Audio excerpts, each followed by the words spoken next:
Welcome to your deep dive. Today, we're diving into 901 N Port Street in Baltimore. Ooh, fun. Yeah, we've got this stack of permits and documents, and we're going to try to figure out what stories they tell us about this house, like how it's changed over time and stuff. Yeah, it's amazing what you can learn from just looking at these permits. Like, they're not just about like what materials were used or, the actual construction, but they also give you glimpses into like the decision-making process, the regulations, the personalities involved. It's like a little time capsule. Totally. Okay, so 901 N Port Street is owned by Eager Street Development, LLC. Okay, It's run by this guy, Nicholas Miles. gotcha. And we've got permits that span from 2017 to 2019. So we're going to see a lot of changes happening to this property over those years, everything from like foundation work to a new air conditioning system. That's great. We have a pretty complete picture then. That'll really help us see the progression of the work done on this place. Exactly. So where should we start? Let's start with 2017. It looks like it was a busy year for 901 N Port.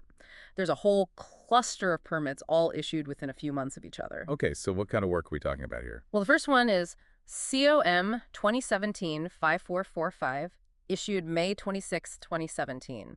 This one details a pretty major renovation. Oh, wow. They replaced 13 windows, 3 exterior doors, and added insulation, plus new steps, and even a brand new shed. Wow. All for $50,000. Okay, sounds like a serious facelift. What else? Yeah, exactly. But here's something interesting. There's a note here about zoning. It says it requires approval by the BMZA. Hold on, the BMZA. Right. The Baltimore City Board of Municipal and Zoning Appeals. Oh, okay, what do they do? Basically, they handle things like variances, special exceptions to zoning rules, Okay. stuff like that. And in this case, the note says that this approval usually happens when the permit's issued. Oh, okay, so what's the big deal then? Well, the note goes on to say it's because a guy named Geoffrey Veale had previously agreed to approve it. So it's almost like they have this, like, pre-approval, Interesting, like maybe some behind-the-scenes handshakes going on? Possibly. And we actually have some emails that shed more light on this whole zoning situation. Ooh, juicy. Yeah. Emails are the best. I know, right? So in this email dated May 31st, 2017, we have someone named Charles emailing Jeff Thompson about the zoning sign-off. Okay, wait, who's Jeff Thompson? Well, from his signature, it seems like he's working with Eager Street Dev LLC, the owner, because it says Jeff Thompson, Hey Boss Eager Street Dev 28 LLC. Okay, So he's definitely involved with the project. right. So what does Charles tell Jeff? Basically, he says that this property is part of something called the Station East properties, which Uh-huh. Geoffrey Veale, remember him from the note, Mhm. he had previously agreed to approve. Okay. Charles even offers to walk Jeff through the approval process, mentioning that, like the note said, it usually happens when the permit's issued. So maybe not so much a shady backroom deal, but definitely like some kind of agreement that's made things easier for this project, right? Makes you wonder how often that happens. Right. Very interesting. But okay, let's move on to the next permit. This is COM 217-54538, also from 2017. It's for $81,000, and it covers some serious foundation work. Oh, wow. Serious foundation work. Like what? This permit is for underpinning of the foundation walls and even some interior walls too, plus new insulation. Underpinning. What is that? It's basically reinforcing and stabilizing the foundation, like giving the house a stronger backbone, basically. Usually means there were some pre-existing problems. Oh, okay. So it's fixing some pretty major things before they move on to the cosmetic stuff. Exactly. But there's this little detail in the permit that I found kind of funny. Remember Jeff Thompson? Yeah, the guy from the emails. Well, he actually questioned the required insulation in the roof. He even specifically mentions a drawing, like blueprint, labeled P26, and asks if the insulation meets code. Oh, okay. So he's really on top of things. I mean, is that unusual? It's hard to say without more info, but, it does show a level of engagement and attention to detail. We're getting a little peek into that back and forth between the developer and the people involved in the permits. I love that, like behind the scenes Me stuff. too. Okay, so what else was happening in 2017 with this house? It seems like they were really going all out. Yeah, they're busy. In August, they got 2 more permits. These are COM 2017-58426 and COM 2017-58433. The first one was for, get this, $60,000, and that was for brand new HVAC systems. Wow. New AC. Lucky them. Baltimore summers can get brutal. What about the second permit? That one was a little more modest, $5,000. That was for installing new plumbing fixtures and some other fuel-burning equipment, so it looks like they were really going through and upgrading everything. Wow. So by the end of summer, they had the foundation, the roof, windows, doors, HVAC, and plumbing. What else could there possibly be? Well, then in September, they got permit COM 2017-60990. This one was for $1,000, and that was to install a new 150 amp electrical service.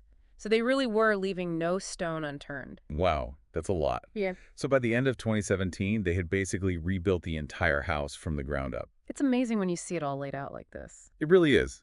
But it doesn't end there, right? We Mm-mm. still have those 2019 permits. You're right. And those later permits, well, they reveal some developments that you wouldn't expect just by looking at the earlier ones. So we're leaving 2017 in the dust now, right? 901 N Port Street is looking pretty good at this point, like a whole new place. But we still have 2019. What happens next? Well, 2 years go by and we get this new permit. It's COM 2019-68429, Okay. issued July 12th, 2019. And this one's interesting. Oh, why? What's so special about this permit? It's for waterproofing and installing a new interior tile drain that connects to the sump pump. Okay. The work cost is $13,500. Waterproofing. Hold on. They just redid the whole foundation a couple of years ago, right? You'd think that would have taken care of any water problem? You would think, right. That's what makes this permit so interesting. It kind of suggests there might be some kind of recurring issue with water, Oh, okay. despite that big renovation they just did. That is weird. I mean, maybe it's something about the location Mm. or the property itself. Like, it just tends to get water in it. Yeah, possibly. Could be something about the soil or how the land slopes or even the water table underneath. It's hard to say without more information. So even if you do a whole renovation, some problems might just keep coming back, huh? Yeah, it happens. And it really highlights how important ongoing maintenance is. True. Because buildings are always interacting with their environment. Things change, like weather patterns shift, and then bam, suddenly you have a problem that you never even knew existed. It's a good reminder that owning a house, it's not a one-time thing. It's a commitment. Totally. You got to be ready for whatever pops up. Exactly. And at least this permit shows us that the owners are on top of it. They're actively trying to fix this water issue, and the permit says that all the work was done according to Baltimore City Code. Oh, okay, good. So they're doing things the right way, at least. Yeah, which is good to see. And, that attention to detail and following the rules, we see it in all the permits we've looked at so far. Right. Shows a certain level of professionalism, Like Yeah. they want to do things right and make sure the building is safe and lasts a long time. Makes me wonder if Jeff Thompson was involved in this waterproofing project, too. Remember, he was super on top of things back when they were doing the installation. Yeah, he seemed really detail-oriented. It wouldn't be surprising if he was keeping a close eye on this one as well. So we've seen this house get completely transformed and then have to deal with this recurring water problem. What else is there in the story of 901 and Port Street? Well, there's one more permit that kind of wraps things up. It's USE 2017-54122 from December 4th, 2017. Wait, 2017? I thought we were done with that year. We are, mostly. But this one's different. It's not for construction. It's a use permit. A use permit? What's that? It just confirms what the property will be used for. In this case, it officially makes 901 N Port Street a single-family dwelling. Oh, so it's like the final step. Like, okay, renovations are done. It's officially a home now. Exactly. It's like the culmination of all that work, all the permits, all the inspections. Now, 901 N Port Street isn't just a construction project. It's a real home.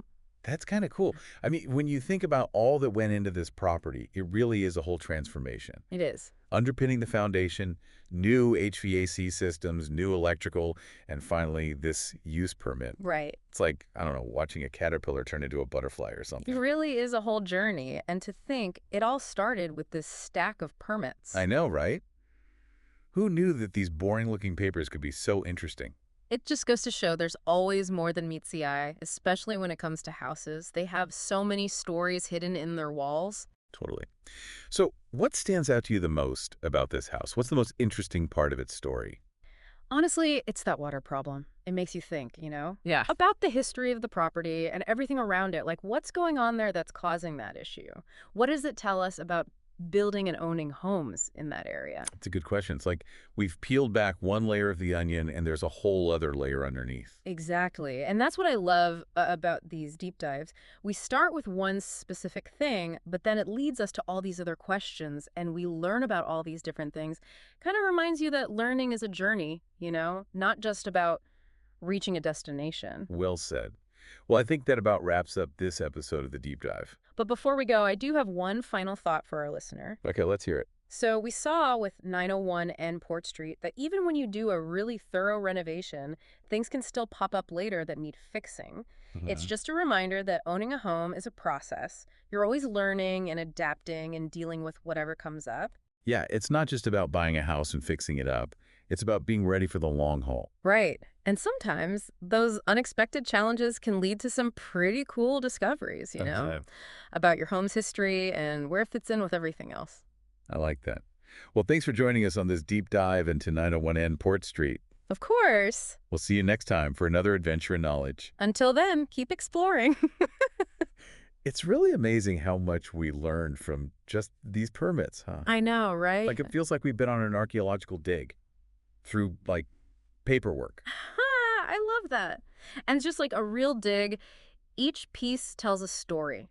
You know what I mean? These permits and emails, they don't just show what changed in the house. They also show like the decisions people made and the regulations and even some, I don't know, maybe some drama behind it all. Yeah, speaking of drama, that whole waterproofing thing, it's kind of strange, don't you think? They did this huge renovation. You'd think they would fix any water problems then. Yeah, it's definitely weird. Makes you wonder about the house.